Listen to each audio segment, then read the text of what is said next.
자, 31번 민간조사원으로서 엄수해야 할 비밀사항이 아닌 것은, 자, 여러분 의뢰인에 대한 사항 꼭 지켜줘야 됩니다. 소속기관 및 회사에 관계된 비밀사항 지켜줘야 됩니다. 민간조사업체 이건 한번 생각해 봐야 됩니다. 직무와 관련해서 알게 된 모든 사항 이런 거 당연히 지켜줘야 되죠. 자, 그렇다면 팁을 한번 봐볼까요?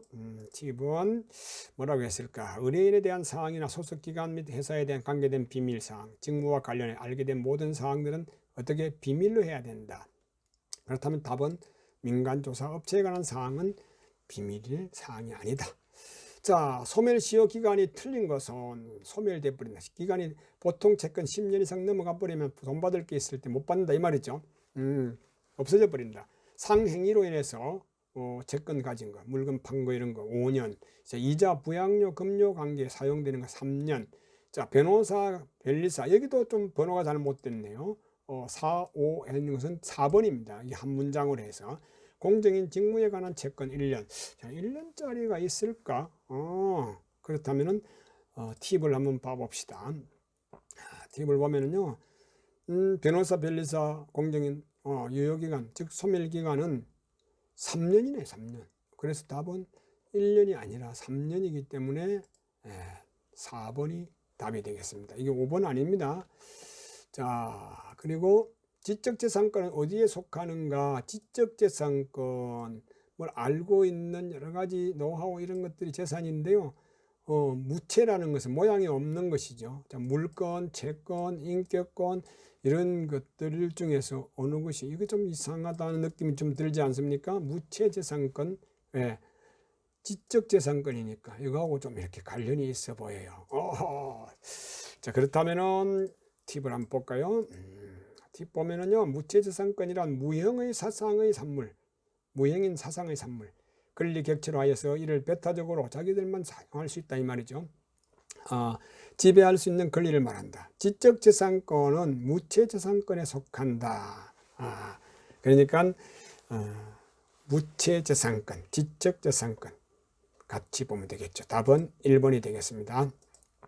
자, 다음은요, 실종아동 등의 보호, 지원에 관한 법률에서 정의한 아동 등에 대한 해당되지 않는 것, 아동 등에 해당되지 않는 것.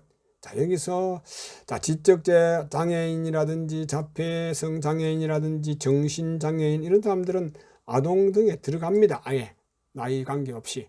자, 실종 당시 15세 미만, 앞서서 나이에 대해서 얘기했는데요. 실종 당시 15세 가는 것은 아동은 14세 미만이라는 말을 썼습니다. 그죠? 14세 미만 아동. 그래서 답은 여기에 틀린 것이니까 15세가 아니라 14세 미만. 자, 4번이 되겠습니다. 자, 실종 아동의 보호 및 지원에 관한 법률에 대해서 설명을 옳지 않는 것. 이거 잘 읽어봐야 돼요. 이거 혹시 잘못 아이들을 다루다가는 법적으로 큰 피해를 입게 됩니다. 자, 먼저 누구든지 정당한 사유 없이 실종 아동 등을 경찰서의 장에게 신고하지 아니하고 보호할 수 있다 없다? 이거 없죠. 이거 맞는 말이에요. 함부로 자기들이 아이를 보호하면 안 됩니다. 자, 경찰서장청장은 아동 등의 조속한 발견과 복귀를 위하여 아동의 보호자가 신청한 경우에 아동의 지문, 얼굴 등에 관한 정보를 등록하고 아동 등의 보호자에게 사전신고증을 발급할 수 있습니다. 그래서 앞으로 우리 아이들을 혹시 길을 잃었다든지 했을 때 찾아주기가 아주 쉽다는 얘기죠. 자, 지적장애인, 자폐성 장애인 또는 정신장애인을 제외한 아동 등의 연령이 18세에 도달한 경우 18세에 도달한 지문 등 정보를 지체 없이 폐기해야 된다. 자, 18세 넘어가게 되면요, 주민등록을 해야 되죠. 자, 그래서 이거 한번 약간 우리가 퀘션 마크를 한번 알아볼까요? 경찰청장은 보호시설의 입소 중 보호자가 확인되지 아니한 아동 등으로부터 서면 동의를 받아 아동 등의 지문 정보를 등록 관리할 수 있다. 앞서서 몇 번 강조를 했습니다. 이 지문 등록을 관리할 수 있습니다. 아동은. 자, 보호자가 확인되지 아니한 아동입니다. 보호시설에서. 자, 18세에 도달하는 거. 이거 한번 눈여겨보셨다가 팁을 한번 볼까요? 자, 지적장애인 자폐성 쭉 보면요. 아동 등의 연령이 14세에 도달한 경우에 보호자가 아동 등의 지문 등 정보를 폐기를 요청하는 경우에 지체 없이 폐기해야 된다 이 말이죠. 네, 답은 3번이 되겠습니다. 자, 36번 개인정보보호법상 용어의 정의로 틀린 것은 용어의 정의니까 자세히 읽어봐야 되겠죠. 개인정보란 살아있는 개인에 관한 정보로서 성명, 주민등록번호 또는 영상 등을 통하여 개인을 알아볼 수 있는 정보를 말하죠. 자, 개인정보 처리자란 업무를 목적으로 해서 개인정보 파일을 운영하기 위하여 스스로 또는 다른 사람들을 통하여 개인정보를 처리하는 공공기관 또는 법인, 단체 등을 말하며 개인은 제외된다? 요거 혹시 좀 이상해요. 좀 틀린 것 같아요. 제외.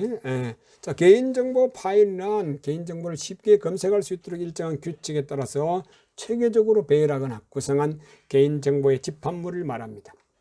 자, 처리란 뭘 처리한다 이 말이죠. 개인정보의 수집, 생성, 기록, 저장, 보유, 가공, 편집, 검색, 출력, 숨가파요. 정정, 복구, 이용, 제공, 공개, 파기, 그 밖에 이와 유사한 행위를 말합니다. 이런 것들을 다 하는 행위를 처리라고 합니다.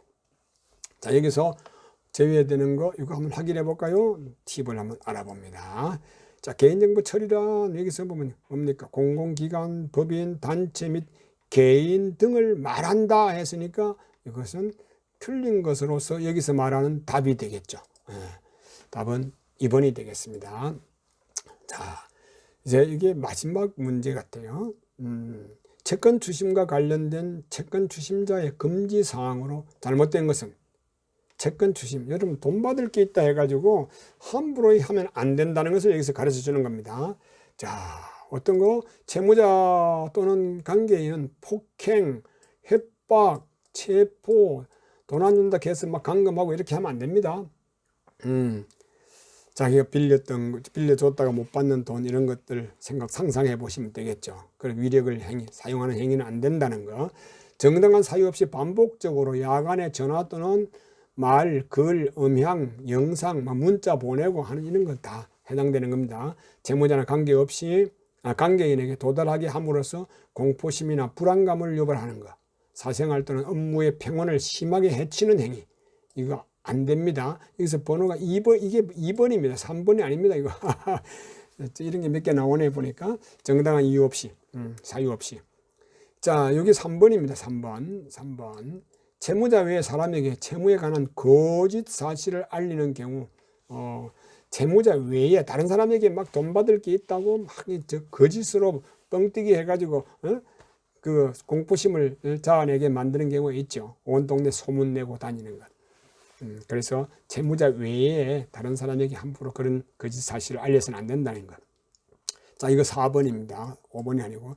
정당한 사유 없이 반복적으로 오후 7시부터 다음날 오전 8시, 즉 아침 8시까지 채무자나 관계인을 방문함으로 해서 돈 받으러 막 그 집에 찾아감으로 해서 공포심이나 불안감을 유발하여 사생활 또는 업무의 평온을 심하게 해치는 행위.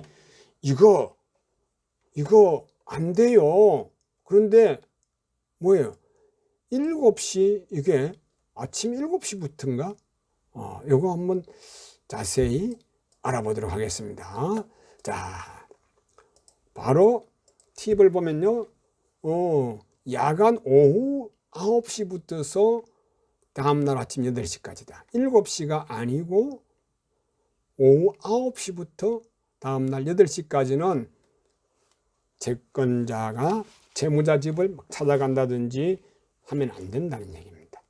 자, 그럼 답은 4번이 되겠네요. 자, 오늘 문제가 좀 많았어요. 38문제나 풀어봤는데 여기에서 아마 여러분들 시험 문제가 많이 나올 겁니다. 많이. 예.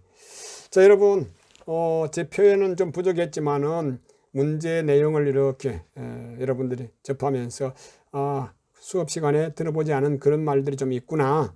그리고 탐정의 새로운 길을 또 좀 알게 되겠구나. 또 탐정으로서의 기술도 좀 익힐 수가 있겠구나 하고 여러분들에게 도움이 되었으면 하는 바람입니다. 우리가 문제를 한번 풀어본다는 것, 해결한다는 것은 하나의 그 문제의 해결 방안은 또 풀이는 탐정의 실기나 마찬가지입니다. 자, KPI 탐정 여순모였습니다. 여러분의 합격을 기원합니다. 수고하셨습니다.